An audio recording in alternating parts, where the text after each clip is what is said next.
Just imagine करो कि तुम एक 27 साल के मैच्योर मैन हो या फिर वुमन हो, पर इतने बड़े होने के बावजूद ना तुम्हारे पास एक ढंग की जॉब है, ना कुछ ड्रीम्स और ना ही कोई goals. You struggle lot at each day and हर एक दिन अब तुम्हें एक बेरंग एंड पॉइंटलेस लगने लगा है। तुम धीरे धीरे अंदर से टूटने लगे हो, बिखरने लगे हो और सोच रहे हो कि काश जो गलतियां मैंने अपने पास्ट में की वो किसी तरह से सुधार पाता, एक नई शुरुआत कर पाता। एंड सडनली एक अननोन पर्सन तुम्हारे पास आता है एंड तुम्हें दो चॉइस देता है, जस्ट लाइक मैट्रिक्स की तरह, red pill and blue pill. मतलब अगर तुम रेड पिल चुनते हो तो तुम्हारी लाइफ वैसी की वैसी रहेगी, अब जैसे चल रही है वैसी, कुछ चेंजेस नहीं होंगे।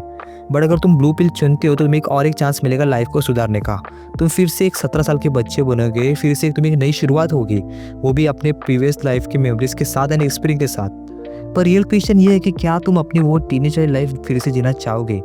क्या तुम वही सेम मिस्टेक रिपीट करोगे जो तुमने अपने पास्ट में की थी, या फिर इस बार कुछ नई चीज़ें सीखोगे? एंड यही पूरा कंसेप्ट हमें रियल लाइफ ये एनिमे एक ब्यूटीफुल स्टोरी के साथ रिप्रेजेंट करता है, जिधर एनिमे का मेन कैरेक्टर आराधा काइज़की, जो कि एक 27 साल का एक मैच्योर अडल्ट है, पर 27 साल होने के बावजूद वो एक जॉबलेस एंड बेरोजगार इंसान है, जो अपना गुजारा करने के लिए एक स्टोर पर पार्ट टाइम जॉब करता है, जिधर वो अपने डिप्रेशन से जूझ रहा होता है एंड धीरे धीरे इस बोझ भरी जिंदगी में वो फंसते चला जा रहा होता है। बड़े ही दिन उसकी मुलाकात होती है रियो यो के इस आदमी से, जो कि उसे रियल लाइफ प्रोजेक्ट ऑफर करता है, जिधर वो अपने मेन कैरेक्टर को एक ऐसी दवाई देता है जिससे खाने के बाद 1 साल के लिए तुम्हारी बॉडी एक 17 साल के बच्चे की जैसी होगी, बट तुम्हारा माइंड मेमोरी बाकी सब नॉर्मल रहेगी, सिर्फ बॉडी एक टीनेजर की जैसी होगी।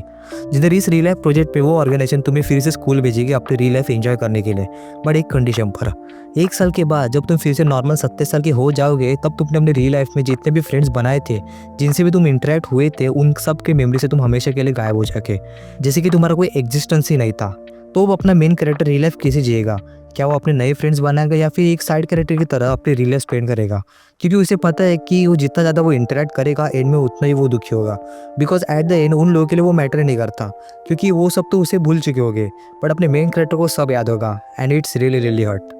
बट मुझे लगता है कि रियल लाइफ सिर्फ एक सेकंड चांस नहीं है ज़िंदगी जीने का, बल्कि एक आईना है जो हमें खुद से सवाल करने में मजबूर करता है कि आगे बढ़ने के लिए और खुद को चेंज करने की जो ताकत रहती है वो हमेशा हमारे अंदर रहती है, क्योंकि लाइफ सिर्फ एज से नहीं तो एक्सपीरियंस से बदलती है। जिधर हमें ये एनीमे दिखाना चाहते हैं कि अनसक्सेसफुल होना या फिर हार जाना मतलब it's not end, it's just a beginning of our life, जिधर हम फिर से कोशिश कर सकते हैं, मूव ऑन कर सकते हैं, क्योंकि कभी कभी ज़िंदगी में रुकना भी ज़रूरी होता है ताकि हम फिर से चल सके। एंड रियल लाइफ देते समय आई रियलाइज कि एक इंसान अपनी खुद की एक अनदेखी लड़ाई लड़ रहा होता है, जो कि हम अपने आंखों से कभी देख नहीं सकते।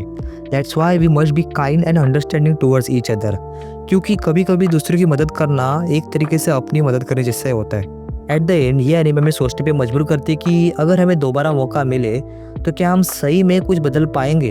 या फिर हम फिर से वही गलतियां करेंगे। शायद ज़िंदगी में दूसरा मौका मिले या ना मिले, लेकिन सीखने और समझने का मौका हमें हर दिन मिलता रहता है, क्योंकि ज़िंदगी फिर से जीने के लिए हमें किसी जादुई दवाई की ज़रूरत नहीं है, बल्कि हमें ज़रूरत है तो सिर्फ पैशन एंड हमारी हिम्मत की।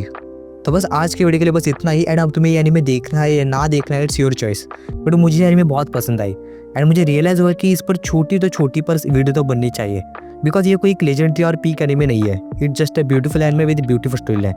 तो मिलते हैं एक न्यू वीडियो में, तभी के लिए सायोनारा।